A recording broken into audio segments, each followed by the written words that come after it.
O Senhor esteja convosco.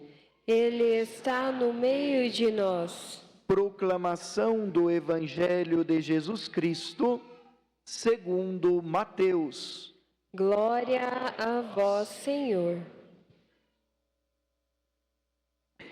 Naquele tempo, disse Jesus a seus apóstolos: Não tenhais medo dos homens, pois nada há de encoberto que não seja revelado, e nada há de escondido que não seja conhecido.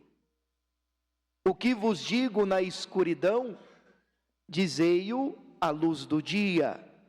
O que escutais ao pé do ouvido, proclamai-o sobre os telhados. Não tenhais medo daqueles que matam o corpo, mas não podem matar a alma. Pelo contrário, temei aquele que pode destruir a alma e o corpo no inferno. Não se vendem 2 pardais por algumas moedas? No entanto, nenhum deles cai no chão sem o consentimento do vosso Pai. Quanto a vós, até os cabelos da vossa cabeça estão todos contados. Não tenhais medo, vós valeis mais do que muitos pardais. Portanto, todo aquele que se declarar a meu favor diante dos homens, também eu me declararei em favor dele diante do meu Pai que está nos céus. Aquele, porém, que me negar diante dos homens, também eu o negarei diante do meu Pai que está nos céus. Palavra da salvação. Glória a vós, Senhor.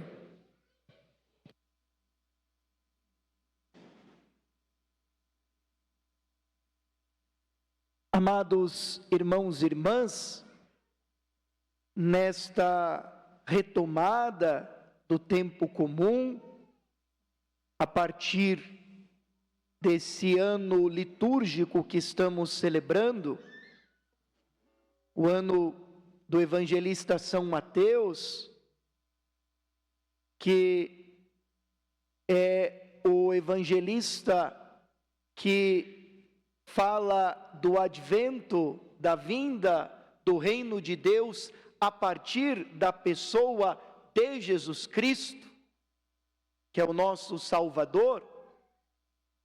Nós estamos então nos domingos desta retomada do tempo comum, tentando entender como que o reino de Deus vai sendo implantado no reino dos homens, esse reino que nós fazemos parte. Estamos aqui neste mundo como igreja militante, mas militando, marchando em busca da igreja triunfante, do reino dos céus. Mas é preciso que a gente se esforce para fazer com que a terra, a nossa terra, se torne, uma antessala do céu, não do inferno. E para isso acontecer, depende de nós.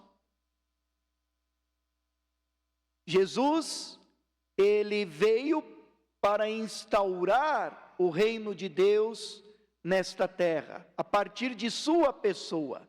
E quem dá continuidade a essa missão são os apóstolos, a igreja. Por isso que nos evangelhos dos domingos passados, Jesus insistia na forma como a gente vê as pessoas e vê o mundo. A gente precisa ter uma mudança de olhar. Enquanto os judeus excluíram Levi, o coletor de impostos, ele chamou, e Levi se tornou Mateus, seguidor. E no domingo passado, quando Jesus viu as multidões que o seguiam, ele viu e sentiu compaixão delas, porque estavam como ovelhas sem pastor. Então, é preciso que a gente mude este olhar, que a gente passe a acreditar mais nas pessoas e também na possibilidade da implantação desse reino. Porém, quando nós começarmos como missionários a falar de Jesus, a confessar a nossa fé, a nossa adesão a Ele, também através de nossas práticas, pode ser que nós seremos perseguidos. E aí, nós podemos nos deixar dominar por este sentimento, o mesmo sentimento que os apóstolos sentiram após a morte de Jesus, de medo. Se perseguirão o Mestre e o mataram, como acompanhamos na Páscoa, nos perseguirão e nós também poderemos ser mortos. Então, é preciso que a gente trabalhe em nosso coração o medo. Esse medo que parte dessa perseguição que escutamos na primeira leitura de hoje, o profeta Jeremias, ele dizendo que ele sofria perseguição não só dos inimigos, mas dos amigos, até daqueles que ele consideravam mais próximos dele, ele se sentia perseguido, vigiado. Por quê? Porque o profeta é o homem da verdade. O profeta sempre sentiu-se impelido por Deus a falar a verdade. E quem fala a verdade é bem visto? Geralmente, as pessoas verdadeiras, as pessoas que se posicionam diante das situações, as pessoas de verdade, geralmente não são muito benquistas. Até nós temos dificuldades de recorrer ao sacramento da confissão, porque para que eu me confesse, para que eu diga para o padre os meus pecados, eu preciso refletir. Então eu preciso entrar em profundo contato com a verdade de mim mesmo. É fácil olhar para si? Não é. É fácil quando alguém nos desmascara? A gente gosta quando alguém faz um apontamento sobre nós, sobre algum vício, algum erro que a gente comete? É mais fácil a gente viver no engano. Por isso os profetas eram perseguidos, porque falavam a verdade, faziam a leitura da realidade. É bom a gente entender o que é o profeta na Sagrada Escritura, porque tem gente que acha que o profeta é um adivinho, que adivinha o futuro. Não, o profeta é aquele homem que, fazendo uma profunda leitura da realidade a partir do Espírito de Deus, ele proclama o que vai acontecer. É mais ou menos aquele ditado, né, que a nossa nona ou nossa mamãe fala para a gente: olha, menino, você com essas companhias aí, se você não se afastar dessas companhias, vai dar ruim. E às vezes nós não gostamos, né? Às vezes nós não gostamos. O profeta é assim. Fazia a leitura da realidade e dizia: se vocês não mudarem o comportamento, a humanidade vai de mal a pior. A guerra vai acontecer. Nas aparições de Nossa Senhora, ela confortou os videntes, mas ela disse, lá em Fátima: se vocês não se converterem, virá uma guerra ainda pior. E depois sobreveio sobre a Europa a Segunda Guerra Mundial. Então, nós temos muitas dificuldades de aceitar a verdade. E a verdade gera em nós o medo e paralisa a nossa vida. Era assim que estavam os discípulos no início da igreja. E Jesus, quando aparece para eles, diz: a paz esteja convosco. Primeiro dom do ressuscitado. Por isso eu digo que o contrário do medo não é a coragem. Para nós, seguidores de Jesus Cristo, o contrário do medo é a paz. Porque a coragem, às vezes, é fruto de um voluntarismo desnecessário. E quando Jesus está dizendo aqui no Evangelho de hoje, para que eles não tenham medo, Jesus não está dizendo que eles não vão sofrer perseguição.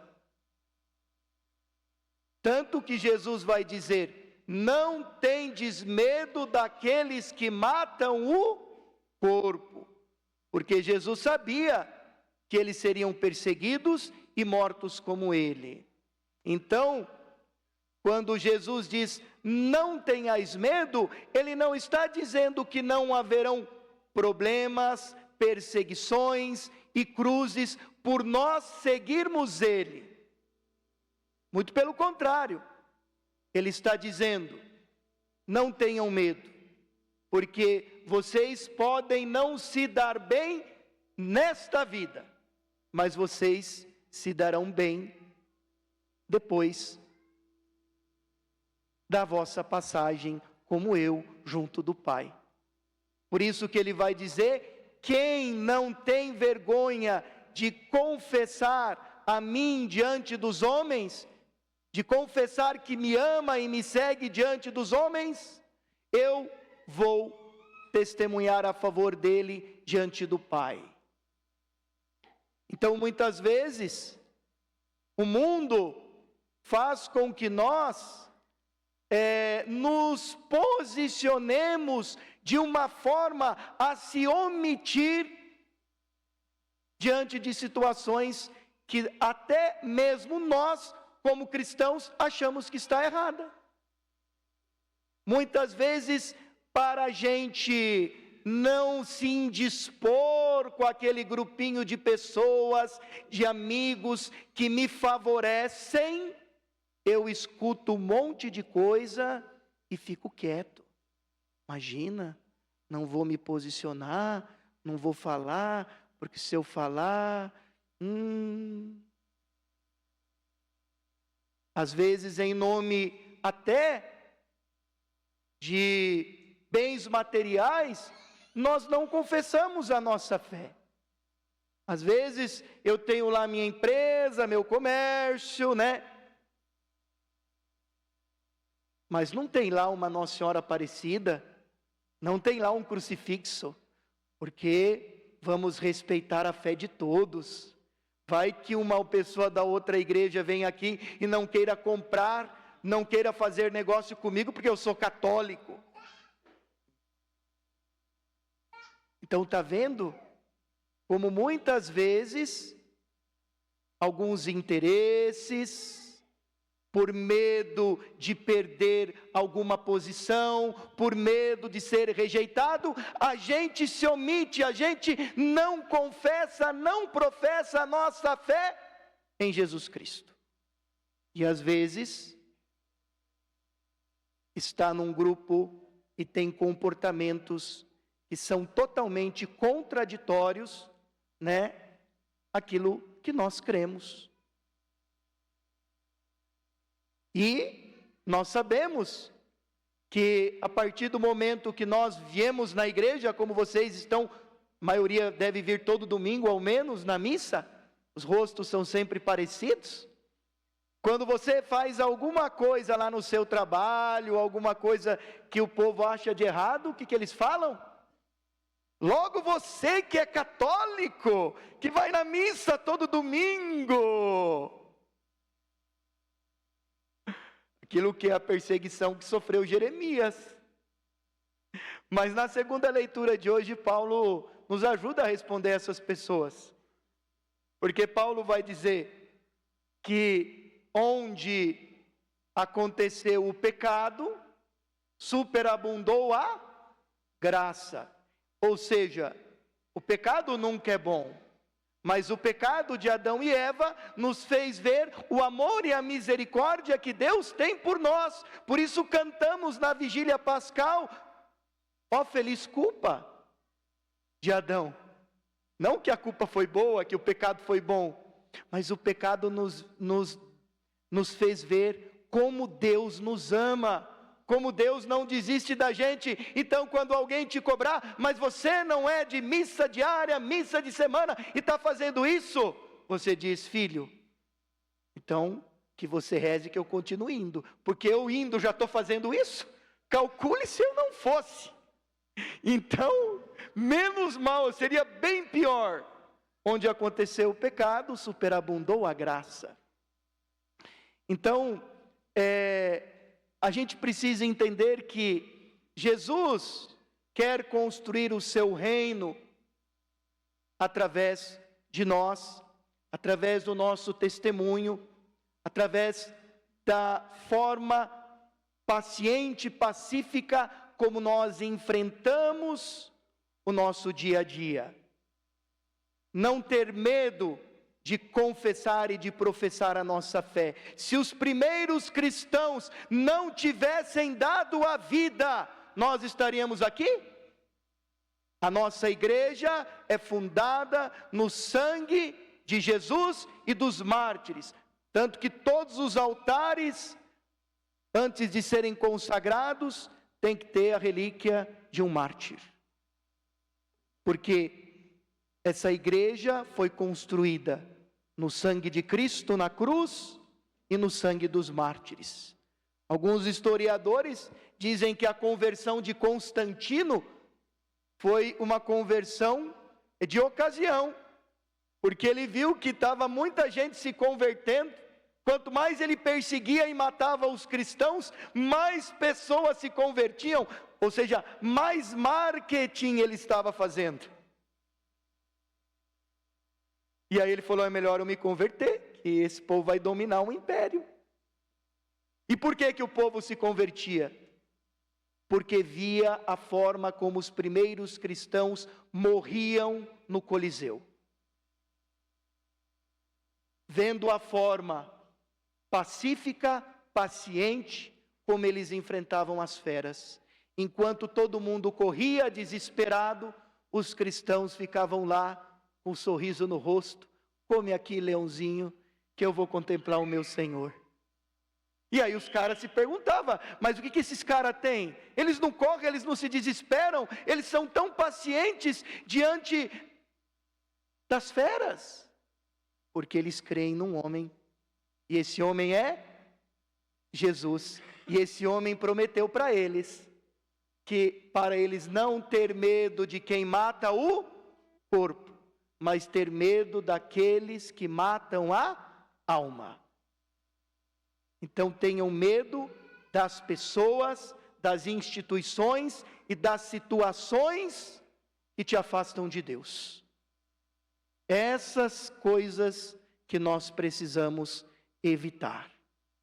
Mas não tenhamos medo de sermos rejeitados por sermos de Cristo.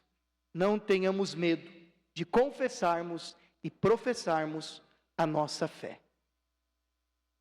Façamos isso sempre na ação do Espírito, que certamente nos dará paz para enfrentar tudo aquilo que o mundo nos propor, e nós temos a certeza que venceremos, porque não temos aqui morada permanente, mas estamos construindo aqui o reino nos céus. Mas queremos que esse reino dos céus comece aqui, né? A gente quer viver bem aqui. E nós somos responsáveis, né, para que este reino que a gente vai viver em plenitude na eternidade comece aqui. Que Ele nos dê força para superarmos o medo. Louvado seja nosso Senhor Jesus Cristo.